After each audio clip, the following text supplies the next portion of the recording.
Good morning, guys. My name is Phil. Welcome back to Miranda Detailing. In the shop, we have something special.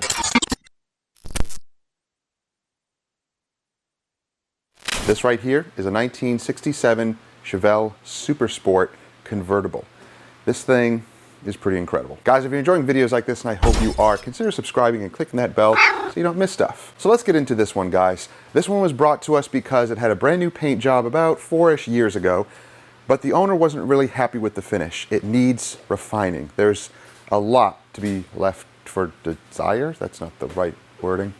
There's less to be desired. What is the phrase? They did a bad job. They did a bad job. So let's take a look at this thing. As you can see already, ooh, look at that. That is not good. Lots of swipe marks. We have some weird imperfections going on here. A couple of little chips. Some things that we can't do anything about. And we already talked to the owner about that. There are some things that we just can't do anything about. He already removed the emblems here. And that way we can polish around them and we don't have any swirls behind them. So that's actually really good. I'm glad he did that. But as we look at the paint, yeah, it definitely needs some crazy refinement here because there are just lots of weird things going on, lots of heavy defects. Let's look at the hood. We have some areas around here. This is like one of the worst areas, and when it was redone, they compounded it, but look at all the stuff left in the cracks. Some of it is compounding residue, some of it, actually that is just reflection of the paint underneath it. But you can see some of the compound residue here. There's actually small chips there. Look at all of this, all hazy looking. It was never finished, never refined. It's just, you know, it's a mess. So we are going to help this out. Now, we're not doing a full paint correction on this. We're going to be doing a paint enhancement, but I'm going to be going a little bit extra because I want this paint to look as good as it can without going overboard. Because I did some readings and some areas are good, some areas are not, but there are already some areas that are burnt through, some edges here that are burnt through, and he pointed that out. Now, knowing that, we have to be really careful on this. I do not want to burn anything on here, and I want to go very gentle over those areas. Some areas are going to need some hand polishing, maybe the little 1-inch polisher, bringing that out to get some of these areas, but hopefully we can make this look, oh my goodness, so much better, because that's just horrible. It does have a new convertible top. We are going to add protection to this, so we're going to be using, I'm thinking the G-Technic Smart Fabric on this. We're going to show you how we do that. It's pretty easy, but I am going to tape off some stuff just because I want to reduce any type of overspray and make things a little bit easier to apply. It does have the nice glass backing on the convertible. That's really nice. We're going to hand polish those and protect them. Now, we're not ceramic coating this. I am going to put a nice sealant on here, maybe some sort of a ceramic sealant. But yeah, it's just in for the polishing, the protection, of course, but it's really the polishing aspect. This sits in a garage. It's not a daily driver at all. He brings it to like car shows. So he wants this thing to look showroom ready or as close as possible. So let's get started. We're going to be doing a traditional, no, we're not going to be doing a traditional wash. We're going to be doing a rinseless wash on this. So we're going to be using some O&R in our bucket, a bunch of microfibers. Let's get started.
Okay, so we didn't do a traditional wash on this because, well, it's a classic vehicle. There's sensitive parts on it, and I didn't need to foam it all down and go through all of that. We just gave it a rinseless wash because it was, one, easier, and two, it was also safer. So we have some gaps in the windows here, all these gaps. I don't want water building up in there, and this wasn't really that dirty anyway. So we just used a bunch of microfiber towels with the O&R, and it cleaned it up. Now, ooh yeah, I think there's some overspray back here on this back area. So I'm going to clay bar a little bit back here because I think it does need it. So I have some AM clay. AM clay is very mild, and I'm going to use the rest of the O&R that I have in there. It's actually American Detailer's Wipeout that I have in the bottle. That's why the color looks a little different. But I'm going to use that as the clay lube. Even though you can just use water, I'm just going to use this up. Let's see what we find. Oh yeah, I can feel it.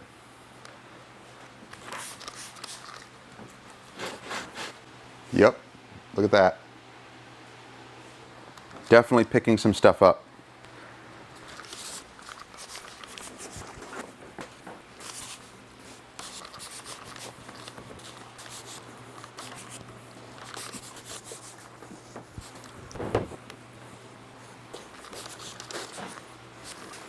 I think this is actually, the whole back end here is oversprayed. Definitely into this fender.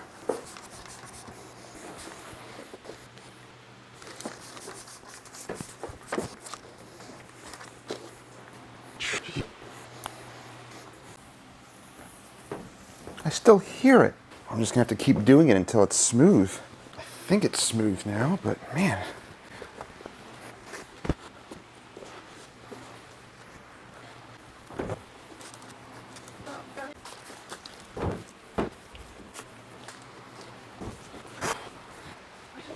So this area needed a lot of clay barring. I think I got the majority of the overspray off.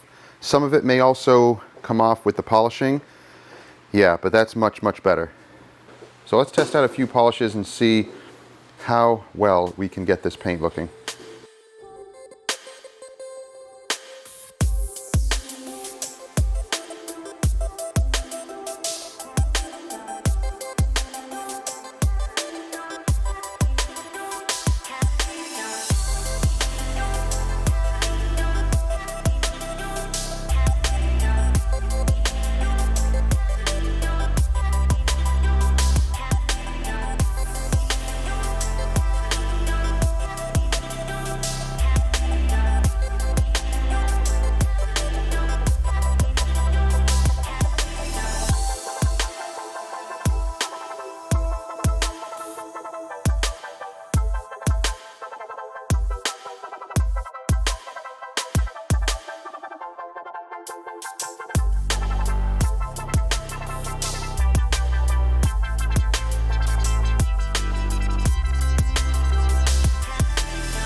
Okay, so we switched over to the Melco Epic medium duty compound.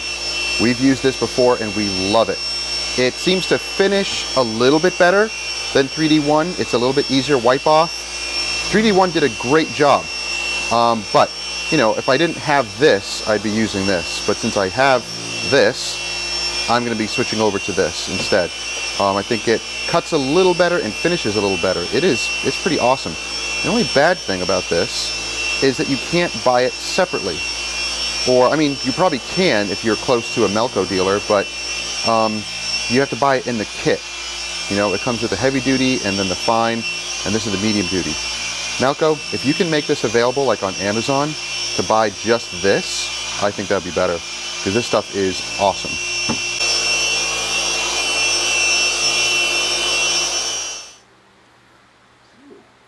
That's a deep one. That's weird. Holy moly. But man. Nice, huh? Man, it finishes so well.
This thing is kicking our butts.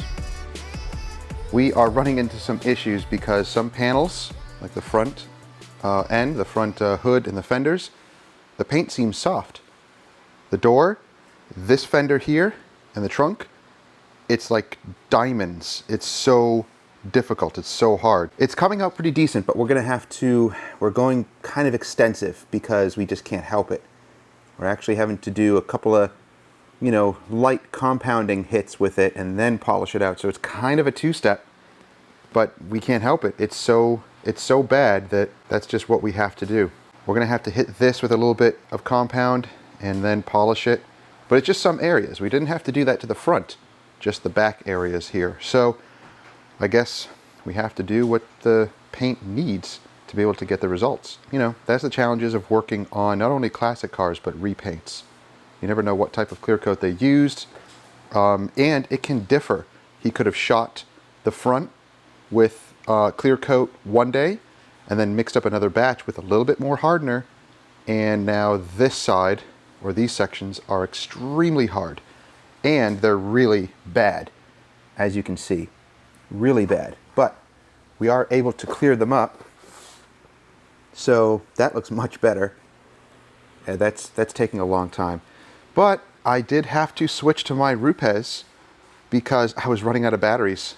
So this one called for a lot of work, some really big panels here. Well, kind of ran out of juice with the SPTAs. It's one of the first times I've had to switch over to the corded one to be able to really knock out the swirls and the heavy defects in the paint. So, oh well, let's continue.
Oh, Chevelle, you are driving me nuts. I think it's almost there though. I think it's almost there though. We are going over the paint. We just used the Black Fire paint sealant. You know, depending on the paint, ambient temperatures and all that, it might give you a little bit of smearing, but it will flash away. It'll go away. See, it already looks nice.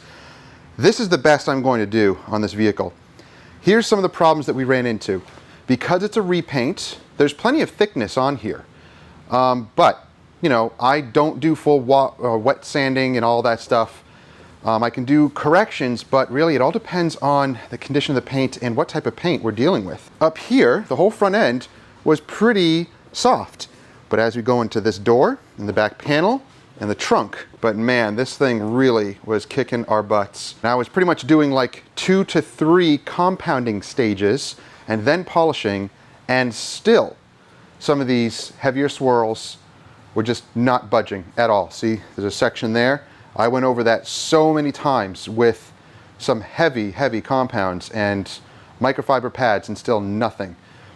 Really, the only way to get this back is the body shop has to fix it. They would have to wet sand all of this and then do their cutting and buffing and whatever they do. But, you know, that's not what we do here. We're not set up for full body wet sanding. It's way, way, way, way too much. And the time that it takes, the mess that it makes, and the cost, a lot of customers would not want to pay for that. So we do the best we can with what we were given. But overall, it really does look so much better. I mean, the gloss is incredible.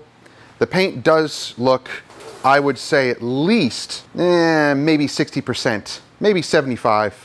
Close to that. In some areas it's almost perfect, and in these back areas here it was terrible. So we're going through polishing some of the door jambs, cleaning the glass. The next thing I have to do is this convertible top. Now, since I already sealed everything is almost perfect, I have a way of doing this without making a mess on the paint, because I'm going to be using the spray fabric protectant from G-Technic, their Smart Fabric.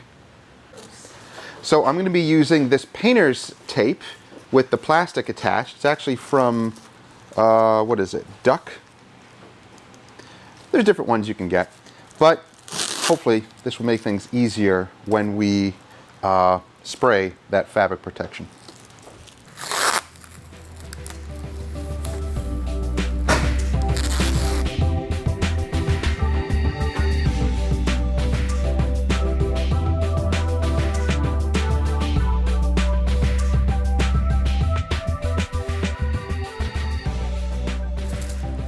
Okay, it's kind of annoying to put this tape up, but whatever. And I know, some are going to say, oh, you should have done that before you polished, and I know, but whatever. Sometimes it just happens and we just get started polishing and just kind of get busy with it and kind of forget. So, whatever. Probably next time when we do convertible tops, we'll start with that first. That way it's drying, but, well, actually no, I do remember why I didn't do that first, because my wife hates the smell of that stuff. It's kind of potent. The glass or the fabric protection, it's really potent stuff. So yeah, you don't want to be breathing it in. It really stinks. So it's going to stink it up in here.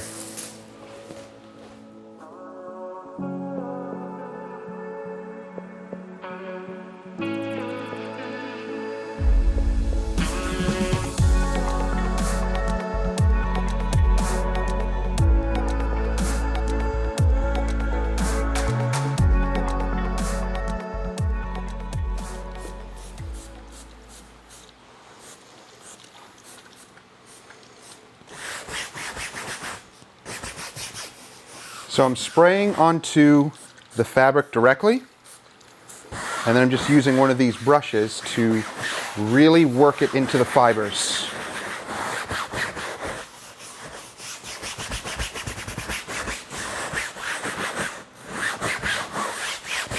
And again, if you get any on the glass, just wipe it off, or even the paint, it's okay.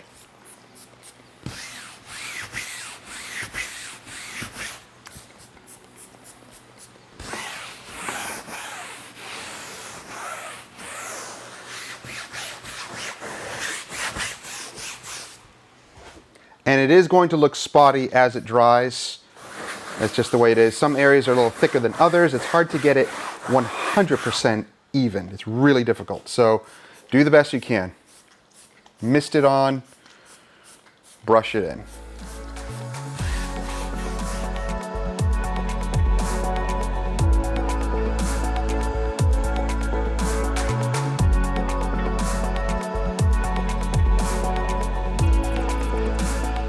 So first coat, done. I'm gonna let that dry completely, and then I'm gonna mist another light coat on top of that, and then it'll be done. So the paint is done, and the wheels are done, tires are done. Now, you'll see these white walls. We really tried to hit these white walls. They did brighten up. They look much, much better. But you can actually hit these with like a magic eraser, an APC, or even lacquer thinner, but just be careful. Now, if these are real white walls, which I think these are, the white rubber goes all the way through. It's actually in there. It's not just painted on. So that's a good sign. That means you can really, be aggressive in cleaning them because you're not going to be wiping off paint. But if they are painted on, be very careful. But check out the wheels. Man, they look good. Now, we just used the medium duty compound and a microfiber applicator for the wheels to polish them because it just needed a light polish. You don't have to use a metal polish or a chrome polish. You don't have to. They'll be a little bit more abrasive and maybe have some other cleaners in them for really rough chrome and metal, but these are already like brand new, so they just need a light polish. We just use a compound, wipe it, and then we put AM Details wheel wax, and man, they look so good. Now the tires, we put 303 tire balm, so this stuff. On some tires, it just performs incredibly well. On others, not so much, but that goes across the board with all different dressings. Some tires like certain dressings and some don't, but it worked really well on these tires. They look incredible. They look nice and clean. Oh, that's beautiful. But man, the paint is just incredibly glossy. It really does look so much better than it was. I think you'll be very, very happy. All right, so we'll give this like an hour, and then I'll mist a second coat, and then hopefully tomorrow, we're gonna let this sit overnight here. Hopefully tomorrow will be nice and sunny, and I'll get some sun shots when the owner comes to pick it up.